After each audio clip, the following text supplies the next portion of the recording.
हसनैन, आपकी तरफ आना चाहूँगी कि आप कितने पुरजोश हैं PSL 8 को लेके, one of the biggest event of Pakistan, और बताइएगा कि मुल्तान में किस टाइप की जो है वो ओपनिंग सेरेमनी होगी, क्या वो उसी तरह के इवेंट होगा जिस तरह लास्ट टाइम बहुत बड़ा इवेंट था? देखें, वेरी एक्साइटेड अबाउट PSL और it's one of the best event of Pakistan and world second biggest league. और अगर IPL के बाद आप जिक्र करें तो PSL का जिक्र करना बिल्कुल बनता है और तमाम तर लीग्स को पीछे छोड़ती है। और अभी जो मैं हालत देख रहा था मुल्तान ग्राउंड की, ये देख के बड़ा अच्छा लगा, क्योंकि मुल्तान ग्राउंड हमें इस तरह का बिल्कुल नज़र नहीं आता।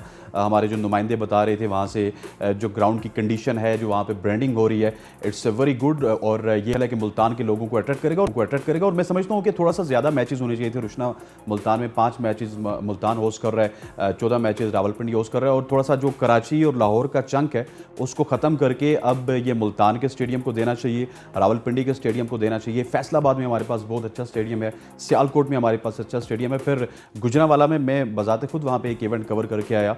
सो बड़े अच्छे अच्छे स्टेडियम्स हमारे पास। इवन पेशावर हमें जाना चाहिए, क्योंकि जितना ज़्यादा हम PSL को पूरे पाकिस्तान में फैलाएंगे उसका ज़्यादातर इफेक्ट PSL को भी होगा, PSL की ब्रांडिंग को भी होगा, और पाकिस्तान की जो आवाम है वो PSL के साथ जुड़ेगी। सो मैं समझता हूँ कि it's a very positive sign. Multan में मैचेस हो रहे हैं तो हम उम्मीद करते हैं कि नेक्स्ट PSL जो है पूरे पाकिस्तान में फैलेगी। और एशिया कप में भी एक चीज़ डिस्कस हुई, वो ये थी कि इंडिया बड़ा इतरा रहा था कि हमारे पास 48 वेन्यूज़ हैं, आपके पास तो 4 हैं। तो मैं भी PCB से गुजारिश करूंगा कि ये जो हमारे पास 4-5 वेन्यूज़ हैं इनको बढ़ा के हम 15 कर सकते हैं। It's not a big deal, ground आपके पास मौजूद हैं, थोड़ा सा आपने वहाँ पे ग्रासिंग करनी है, पिच अच्छी करनी है, और उसके बाद आपके लिए जो ग्राउंड्स हैं, वेन्यूज़ हैं, वो रेडी हो जाएंगे। हसनैन, आपने क्राउड और आवाम की बात तो की है, इस हवाले से ये भी बताइएगा कि मुल्तान में जो है वो क्राउड किस तरह का होगा, और आप किस तरह से देख रहे हैं कि मुल्तान, रावलपिंडी, इन शहरों में क्राउड जो है वो कितना सपोर्ट करने निकलेगा PSL 8 को? देखिए, सबसे ज़्यादा सपोर्ट इस्लामाबाद और रावलपिंडी की आवाम करती है, और रावलपिंडी में आपको ग्राउंड भरा हुआ नजर आएगा। सेकंड नंबर पे जो सपोर्ट मिलती है PSL को भी या फिर पाकिस्तान टीम को भी,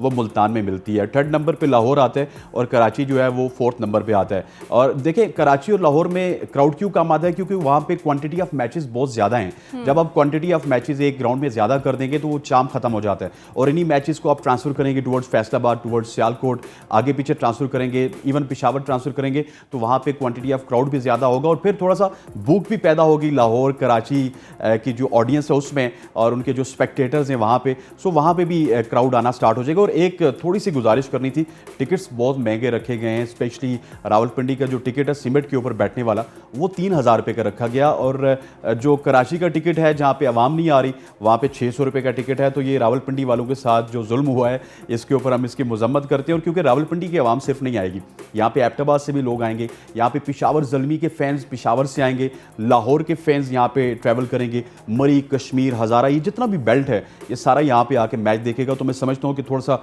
टिकट के ऊपर नज़रसानी करनी चाहिए PCB।